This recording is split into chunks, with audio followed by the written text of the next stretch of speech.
یا کوئی اچھا کرکٹ کا پلیئر ہے, اس کو کوئی گلی کا بچہ کہے کہ جی میرے ساتھ کرکٹ کھیلو, میں چیلنج کر رہا ہوں تو میں بال کرواؤں گا, تو وہ اس سے پوچھتے ہیں جی آپ کی ہسٹری کیا ہے, آپ کہاں سے سیکھے ہیں کرکٹ کو, کہاں کھیلتے ہیں آپ, کون سے گراؤنڈ میں. بزرگوں کا یہ کہنا ہے کہ انجینئر محمد علی مرزا سے پوچھو کہ کس مدرسے سے پڑھے ہیں, کہاں سے آپ نے فراغت حاصل کی ہے, آپ تو انجینئر ہیں. ان سوالات کا کیا جواب دیں گے بفور یو چیلنج دیم؟ یہ جواب تو میں نے کب سے دفنا دیے, اور جو لوگ یہ چیزیں سامنے رکھتے تھے وہ اب رو رہے ہیں کہ ہم نے یہ بات کیوں انجینئر کے سامنے کی. ایک ہی ہمارے پاس لیم ایکسکیوز تھا, اور اس کے ساتھ جو کچھ میں نے کیا ہے. سب سے پہلی بات یہ ہے, کرکٹر کی مثال دینا, ڈاکٹر کی مثال دینا, انجینئر کی مثال دینا ریلیجن کے پوائنٹ آف ویو سے وہ بالکل غلط ہے. اس کی وجہ یہ ہے کہ علم دین حاصل کرنا ہر مسلمان مرد و عورت کے اوپر فرض ہے, کرکٹر بننا ہر مرد و عورت کے اوپر فرض نہیں ہے. تو دین کا بیسک نالج تو ہر بندے نے حاصل کرنا ہے. لہٰذا یہ ڈیمانڈ ہی غلط ہے کہ ریلیجن کے اوپر انجینئر صاحب کے پاس اتھارٹی کہاں سے آئی. ہمیں اتھارٹی دی ہے قرآن نے, کنتم خیر امۃ اخرجت للناس تأمرون بالمعروف وتنہون عن المنکر, تم سب سے بہترین امت ہو جو لوگوں کے نفع کے لیے نکالے گئے, نیکی کا حکم دیتے ہو, برائی سے روکتے ہو.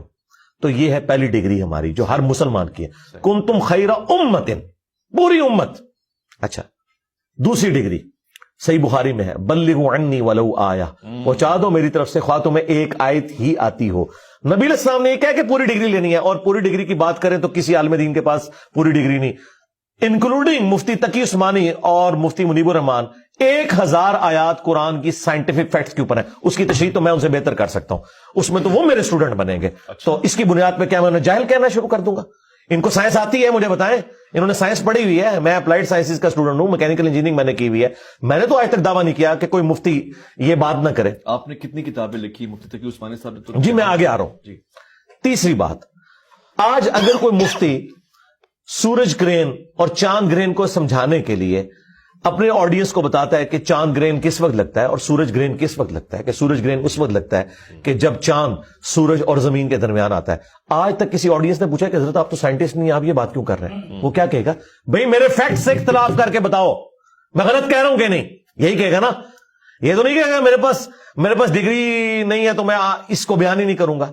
اسی طریقے سے ایک اور مثال, مفتی صاحب نے اپنے گھر میں ایئر کنڈیشن لگانا ہو اور اس کا انٹرنل یونٹ وہ کاریگر تھوڑا سا ٹیڑھا لگا دے اور آپ کے سامنے وہ لگ رہا ہے, تو مفتی صاحب یہ نہیں کہیں گے کہ اس کو سیدھا کرو, آگے سے کہا تیرے پاس ڈگری ہے, یہ کام تو میرا ہے.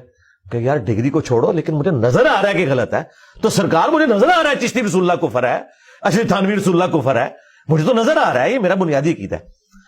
پانچویں دلیل, اگر آپ کو پرائمری اسکول کا بچہ آ کے یہ کہے کہ سورۃ البقرہ کی آیت نمبر 279 میں لکھا ہے کہ جو سود کھاتا ہے اللہ اور اس کے رسول عز و جل و صلی اللہ علیہ وآلہ وسلم کا اعلان جنگ ہے, تو آپ اسے یہ کہیں گے کہ جاؤ پہلے ڈگری لے کے آؤ, لہٰذا میں یہ بات نہیں مانتا. اگر آپ یہ بات کریں گے تو آپ مفتی کے آپ کافر ہو جائیں گے. آپ کا کام ہے آپ اسے دیکھیں, اس ریفرنس کو چیک کریں, ہم بھی ریفرنس دیکھ رہے ہیں. چھٹی دلیل دیکھیں, میں ایک ترتیب سے صحیح بخاری میں کہ شیطان نے انسانی شکل میں آ کے آیت الکرسی کا وظیفہ سکھایا حضرت ابو ہریرہ کو. نبی علیہ السلام نے کیا فرمایا؟ ہے شیطان تھا لیکن بات سچی کی. اگر شیطان سچی بات کرے تو لے لے, انجینئر صاحب کرے تو نہ لے. اور 7ویں دلیل جہنم کے 7 دروازوں کی نسبت سے, چلے طواف کعبہ کے 7 چکروں کی نسبت سے, یہ 7 دلائل ہیں. 6 دلائل میں آپ کے سامنے رکھ چکا ہوں. 7ویں دلیل یہ ہے کہ جامعہ ترمذی میں حدیث موجود ہے, اس کو سپورٹیو ابن عباس کا بھی قول ہے کہ حکمت مؤمن کی گم شدہ میراث ہے, جہاں سے بھی ملے لے لو. مجھے بتائیں, آپ سب کچھ تو غیر مسلموں سے لے رہے ہیں, وہاں تو آپ نہیں کہہ رہے ان کے پاس کوئی ڈگریاں نہیں ہے, ٹھیک ہے. یہاں جب باری آئی ہے تو آپ ڈگریوں کی بات کر رہے ہیں. آپ بات کو چیلنج کرو. اگر میں کہہ رہا ہوں قرآن میں لکھا ہے نہ نکلے مجھے پکڑو, حدیث میں یہ لکھا ہے نہ نکلے مجھے پکڑو. چونکہ انہیں پتا ہے کہ سب کچھ نکل آیا اور ہم نے چھپایا ہوا تھا, اب ہم کیا کریں. میں آپ کو ایک مثال کے طور پر, تقی عثمانی صاحب کے بارے میں بڑا زوم ہے نا, ان کو مفتی اعظم پاکستان کہتے ہیں ان کے ماننے والے, تو کیا بریلوی مانتے ہیں انہیں مفتی اعظم پاکستان؟ کیوں نہیں مانتے؟ ڈگری مان لی. 8ویں دلیل جنت کے 8 دروازوں کی نسبت سے. مجھے بتائیں کیا بریلویوں کے علماء کی ڈگری کو عام دیوبندی نے مان لیا؟ وہ تو کہتے ہیں یہ تو مشرک ہے. اور عام بریلوی دیوبندیوں کے بڑے مفتی کو کہتا ہے گستاخ رسول. ڈگری کو چھوڑ دیں, وہ تو اسلامی مشکوک مانتا ہے.